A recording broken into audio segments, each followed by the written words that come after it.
బంగారు బొమ్మ నీ అనురాగం నాకు సొంతమా అల్లరి కన్నాయి అనుమానం నీకు న్యాయమా ఇది కరగని కల అనుకోనా కల కాదని ఎదురుగా ఉన్నా ఒళ్ళో ఇలా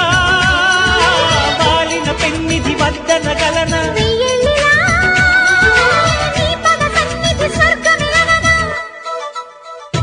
బంగారు బొమ్మ నీ అనురాగం నాకు సొంతమా అల్లరి కన్నాయి అనుమానం నీకు న్యాయమా